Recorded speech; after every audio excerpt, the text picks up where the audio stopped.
Classroom by Google. Donc, je m'appelle Nicolas Martello, je suis enseignant d'éducation musicale dans le Cantal et j'enseigne en collège et lycée. Il faut savoir que Classroom est disponible uniquement avec des comptes Google Apps for Education. Alors pour ceux que ça intéresse, vous pouvez sur Twitter suivre la balise GAF, abréviation de Google Apps for Education, et vous serez ainsi informé des nouveautés et autres choses à ce sujet. Alors quels sont les avantages de GAF, Google Apps for Education ? Bon, déjà, qu'est-ce que c'est ? C'est une solution web gratuite de messagerie, agenda, édition de documents pour apprendre de manière collaborative partout, à tout moment. Donc c'est un service qui est complètement décentralisé, qui est donc dans l'air du temps. C'est un service cloud, donc accessible d'à peu près n'importe quelle plateforme. On va le voir plus tard. Donc je vous ai remis quelques liens officiels sur le site Google pour vous documenter sur ce système-là.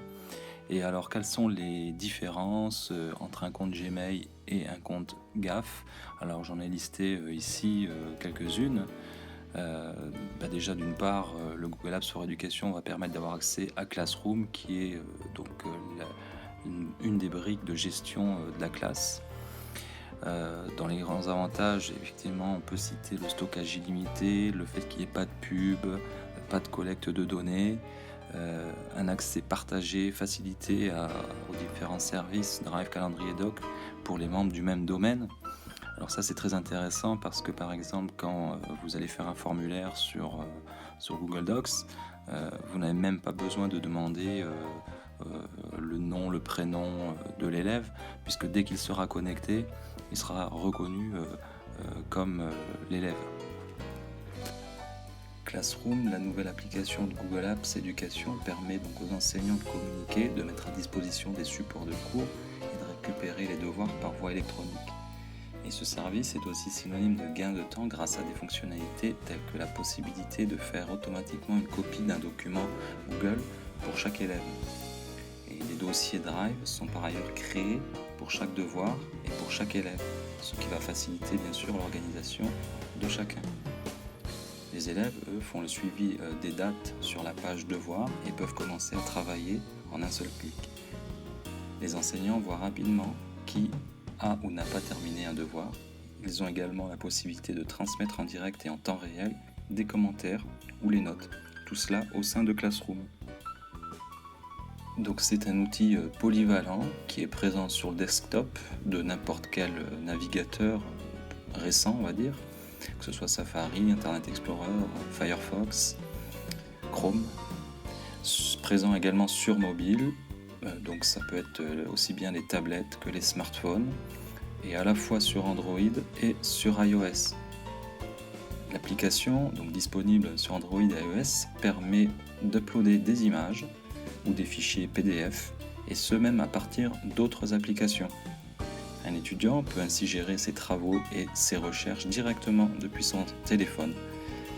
Classroom permet aussi de prendre un cliché et de le joindre directement à un professeur, donc ça peut être utile pour la réalisation de certains travaux. Alors Classroom n'est pas un outil autonome, il travaille en symbiose avec les autres services Google et prolonge le cahier de bord ou cahier de texte de l'élève, voire peut le remplacer si votre objectif c'est zéro papier. Quand on arrive sur la page d'accueil, on a une vue synoptique des cours que l'on a créés ou bien auxquels on participe. Et depuis la page d'accueil, on peut également créer un nouveau cours.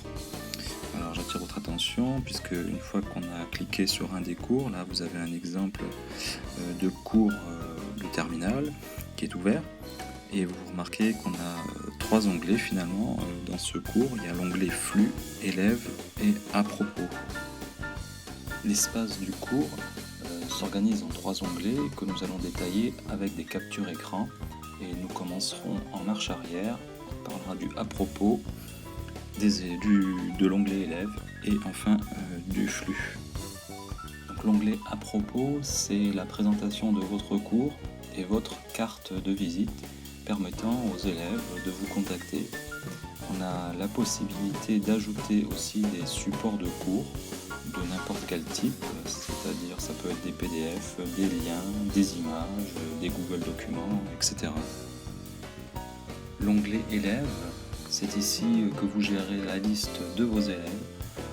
Soit on inscrit les élèves, soit on leur fournit un code qui va leur permettre de s'inscrire par eux-mêmes.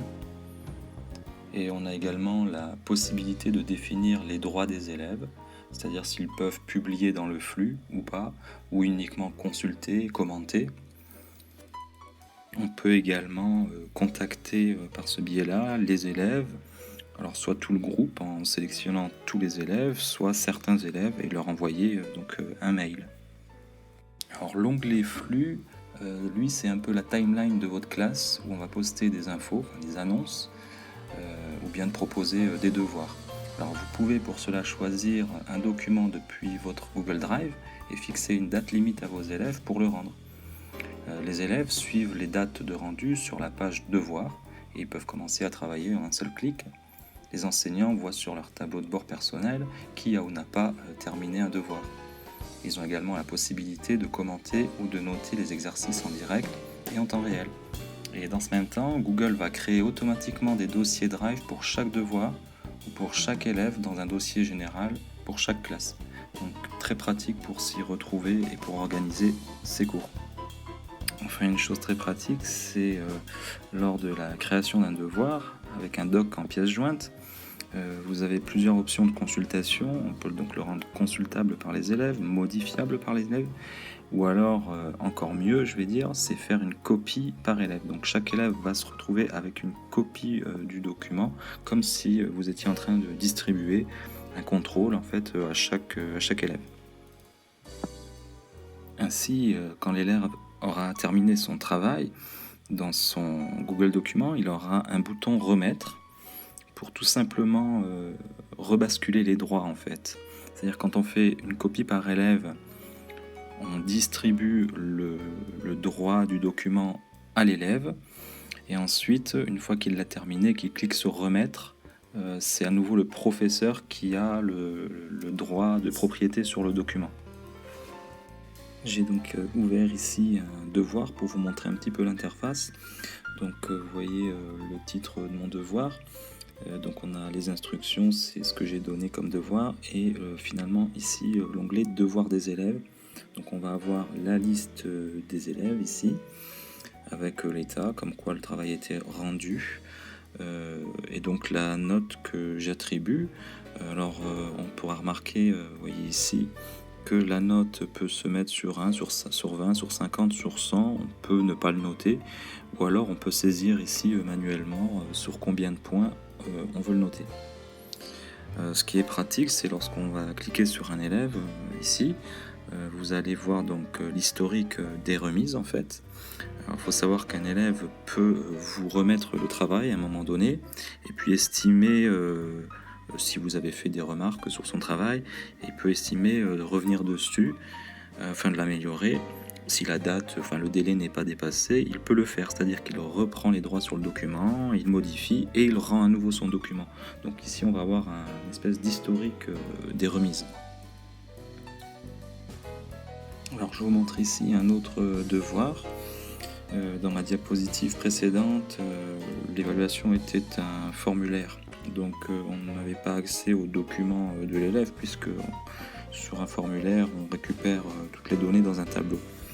Donc ici c'était un devoir où j'ai fait distribuer donc une copie, c'est un exercice de comparaison sur 2 œuvres. Et donc vous voyez que quand je clique sur l'élève, j'ai la possibilité ici d'accéder directement à son travail en fait, quand je clique sur le document, ou bien en cliquant ici sur dossier, ça va nous ouvrir donc un nouvel onglet avec le dossier sur le Drive qui contient tous les devoirs des élèves. Je fais une petite parenthèse, mais ici il y a un bouton télécharger qui va vous permettre de télécharger en fichier CSV toute cette série de notes.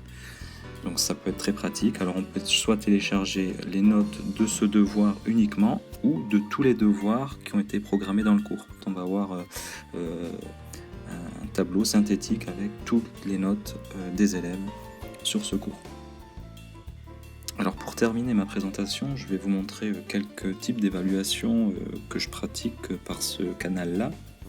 Donc tout d'abord des formulaires Google qui sont sous forme de QCM, de réponses rédigées, etc. Alors quand c'est du QCM, c'est très très pratique parce que vous connaissez tous le script Flubarou qui va vous permettre de faire de la correction automatique, voire d'envoyer directement la note à l'élève.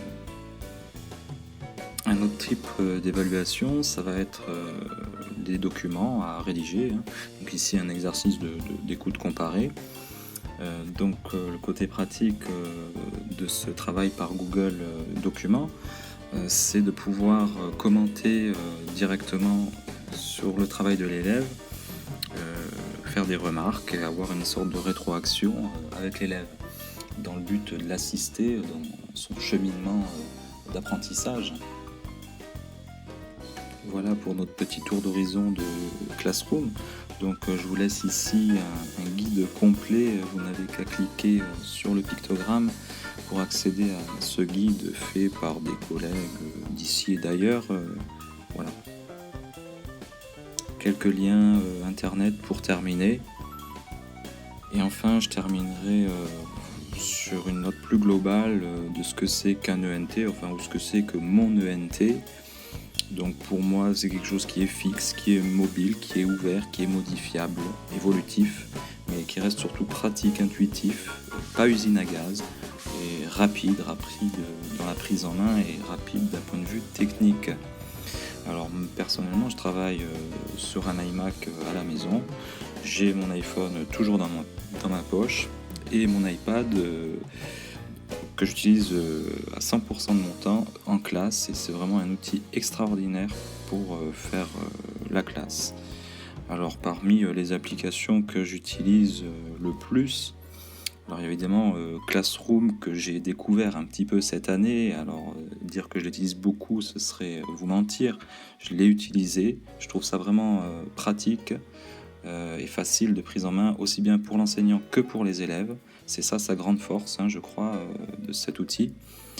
Après, j'ai des spécificités quand je travaille sur le desktop, donc sur mon bureau, je travaille avec les logiciels de présentation, Keynote en particulier pour ne pas le nommer, qui va me permettre de faire un tas de choses, et notamment pour la classe inversée, de préparer mes contenus vidéo, en fait, mes cours. Je vais également travailler tout ce qui est son avec l'Audacity du Mac qui s'appelle Amadeus, là c'est ce petit icône ici. Évidemment, je travaille avec un outil institutionnel qui est l'ENT Auvergne, qui est en fait l'ENT de marque eTop.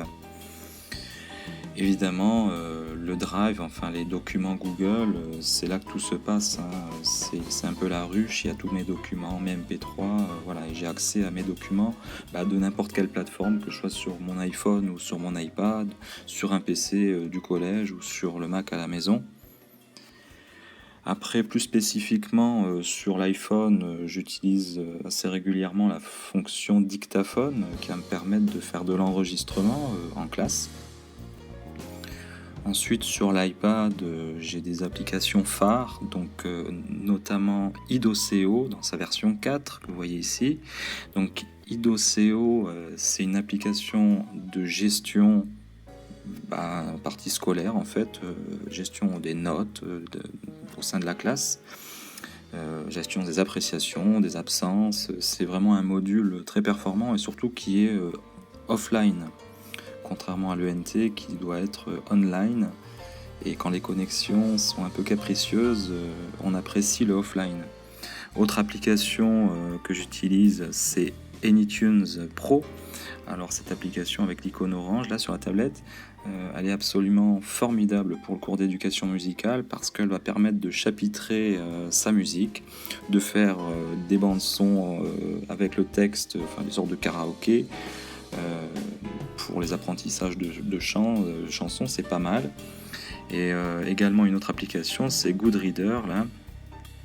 Goodreader, c'est mon explorateur de fichiers tout simplement. C'est là que je stocke mes fichiers et j'essaye effectivement d'avoir beaucoup de choses en offline puisque l'internet est parfois capricieux dans nos contrées. En tout cas, je vous remercie beaucoup pour votre attention.